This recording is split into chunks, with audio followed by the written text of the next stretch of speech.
I know the last year has been a very dramatic year, but I would still argue it's not just last year.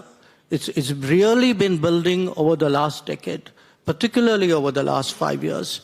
And we don't have an answer. I mean, what we are seeing is the impact of it on the international system. And now we are saying, okay, how does it take the shock? What will happen? It will take time.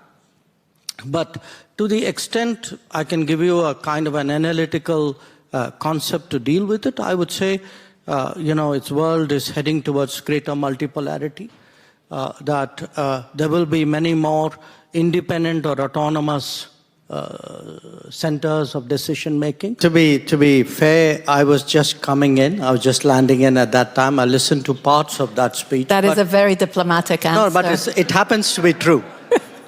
So it happens to be true. But look, my sense of the parts I heard was that he was capturing both the change as well as a degree of continuity and a degree of reassurance. I mean, that was how I heard it, which was not change as something which was a very abrupt, a complete departure from everything, but really making the point that, look, a lot of things need to reflect the transformations which are underway, and that the US itself had changed and was going to approach a lot of issues and organizations and situations differently from the past.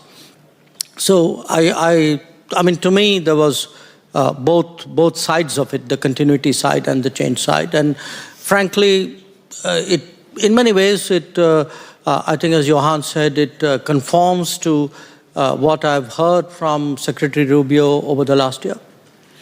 This must be music to your ears, but then you've been hearing for many, many years that there has to be a reform of the UN, and particularly a reform of the UN Security Council. Do you think that that is a more viable or a more likely outcome? I think it's a more urgent outcome, urgently needed outcome.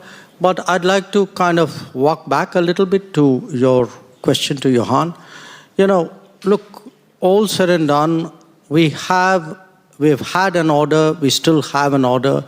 It's messy, it's imperfect, it has a lot of room for betterment, but it's still there, And we've seen that change happening. I mean, at one level, some parts of it have been very gradual and progressive.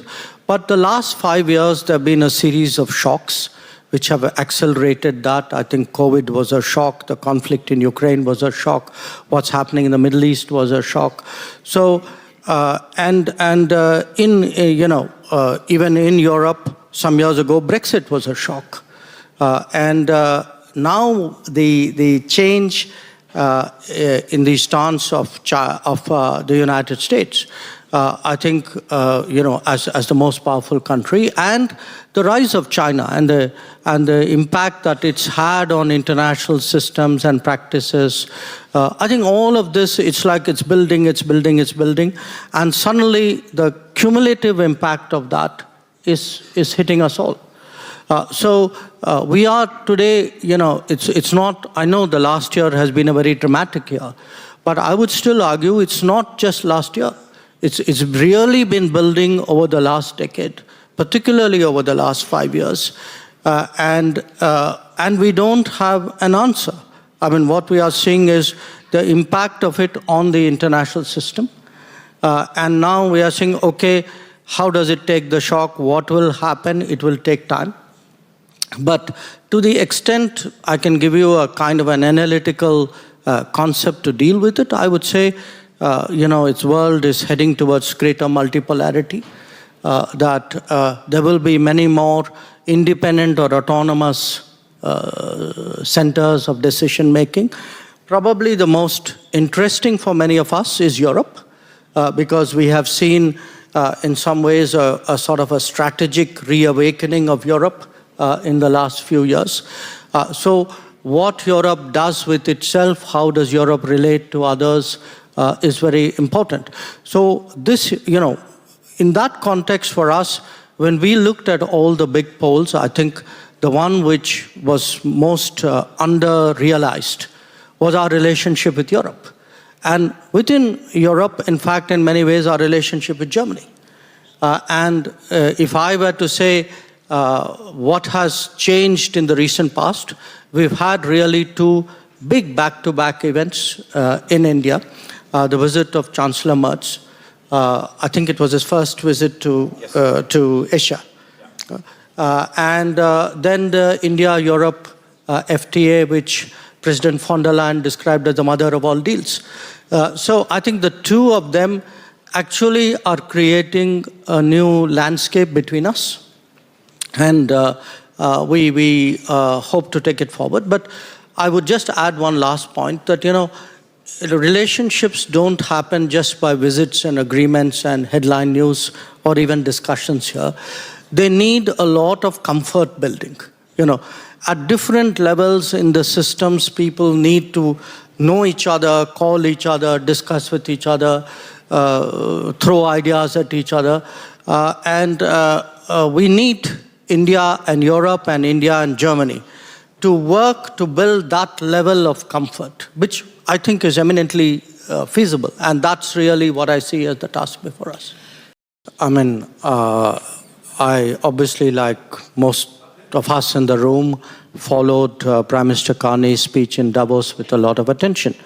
But bear in mind, Carney is speaking as the Prime Minister of an alliance country, of a treaty partner. And for a treaty partner, in a way, this is new ground that he's breaking. Whereas for a country like India, which never went into that kind of, treaty-based relationships or alliances, we've been in that frame of mind for a long time.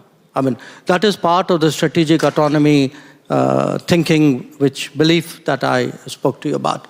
So if you look at it, we have Quad, which is with the US, Japan, Australia, very important in the Indo-Pacific.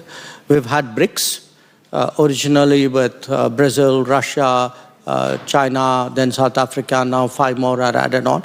We have a number, if I actually count them, I think we have probably more than 20 of these trilateral or more than trilateral combinations. In fact, we just did one with Canada, with Mr. Carney, India, Australia, and Canada. You're deepening your relationship with Brazil as well, aren't you? Yes, indeed. We have one with India, Brazil, South Africa. So we are as 3 developing democratic countries. So for us, this kind of coalition or working groups, call it what you would, but essentially an effective, practical, agenda-based coming together of countries on a regular basis. This has been very much the hallmark of Indian diplomacy now for about 2 decades. My question is about Quad. As Foreign External Minister Jaishankar mentioned, last year the Quad summit was cancelled. And we haven't seen, such a unity, strong unity among Quad members in the second Trump administration. Do you see possibly or the Quad unity will be sustainable in the Trump second administration? Thank you. Just a point of correction. I wouldn't say the Quad summit was cancelled because it was never specifically scheduled. It didn't take place, yes, that's correct. But at the same time, I would point to the fact that the first meeting with Secretary Rubio held the day he became Secretary of State was the Quad Foreign Ministers meeting. And then he did a meeting again in July in Washington, for which all of us went. So we actually had 2 Quad Foreign Ministers meeting, and I want to assure you that the other parts of the Quad, the various mechanisms, all of those are going on. So the fact that the Quad did not take place at the summit level itself, I wouldn't overread it. So do stay tuned.